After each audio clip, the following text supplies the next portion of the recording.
Good morning, sir. Good morning, student. Good morning, sir. How are you? Fine, sir. चलिए sir. Sir, study कैसे की जाए जिससे से ज़्यादा NEP का उद्देश्य पूरा हो?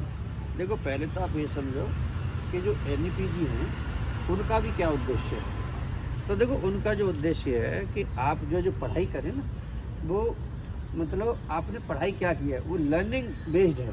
मतलब जो आउटकम जो है ना आपका क्या है, इस पर बेस्ड है। तो अब जैसे फॉर एग्जांपल आप बिजनेस लॉ लीजिए, जिस कोर्स को हम पढ़ा रहे हैं या जो आपके सारे जो पढ़ा रहे हैं, तो आप स्टूडेंट से आपको ये नहीं अगर पता कि बिजनेस लॉ का ही क्या ऑब्जेक्ट है, उसके क्या लर्निंग आउटकम्स है, तो फिर ऐसी चीज़ में ना आप समझ सकते हैं कहीं ना कहीं बहुत बड़ी प्रॉब्लम है। तो मेरे हिसाब से अगर आप चाहते हैं कि NEP का जो उद्देश्य है वो पूरा हो, तो सबसे पहले जो आपके कंटेंट है ना, जो कोर्सेस है, उस कोर्स के कंटेंट्स आपको आने चाहिए, कौन कौन से रेफरेंसेस है वो पता होना चाहिए।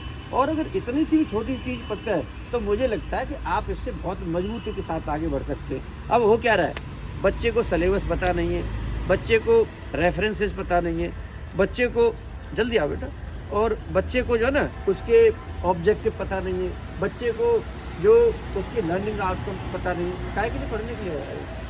यूनिट्स का पता नहीं कौन सी यूनिट है, यूनिट का पता चल गया, फिर यूनिट में ये नहीं पता कि उस यूनिट में क्या है, क्यों पढ़ दे वो? तो आप ऐसी प्रैक्टिस बनाओ कम से कम डेली की 5 मिनट। कितने मिनट?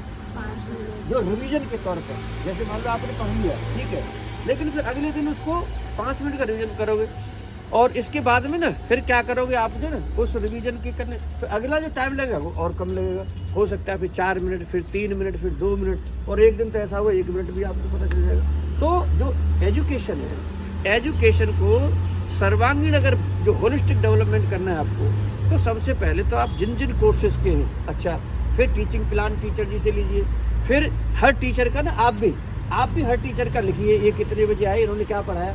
अब ये थोड़ा क्लास में आ गए और आपके जीवन खराब कर दिया।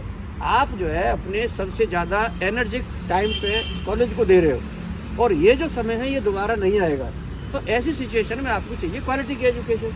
अब क्वालिटी की एजुकेशन, क्या पढ़ाया, फिर आपको क्या समझ आया, अब पढ़ा भी दिया आपको समझ नहीं आया, ये जो है ना नॉलेज तो आपका स्टैटिक पार्ट है, लेकिन उसकी जो क्लैरिटी है, जो कॉन्सेप्ट आपके क्लियर हो, उसके लिए आप यहाँ पर आते हैं। अदरवाइज तो यूट्यूब नहीं दे रखी, घर पे किताब नहीं दे रखी, सारे बच्चे वहीं पर पढ़ लेंगे, फिर तो वहीं पर महान बन जाएंगे। लेकिन जैसे आप यहाँ पर आते हो, थोड़ी सी यहाँ पे घूमते फिरते हो, राष्ट्रगान करते हो, फिर इसके बाद अपनी क्लासेस में जाते हो, तो ये जो है ना आपका जो पार्ट, जो आपका होलिस्टिक जो डेवलपमेंट है NEP का, यही आपका उद्देश्य है। तो आपको अपने राष्ट्र के बारे में पता होना चाहिए कि नेशन क्या है, आपकी जिम्मेदारी पता नहीं। एज ए स्टूडेंट टीचर हम दोनों मिल करके ऐसा काम करें, जो सिलेबस के कंटेंट्स हैं उनको बार बार आप रिपीट करें, बार बार आप अपने दोस्तों से शेयर करें, तो मुझे लगता है कि आपका जो NEP का जो उद्देश्य है वो पूरा हो जाएगा। इन्हीं शब्दों के साथ आज तक के लिए इंतजार कीजिए फिर next video. Thank you. Thank you, sir.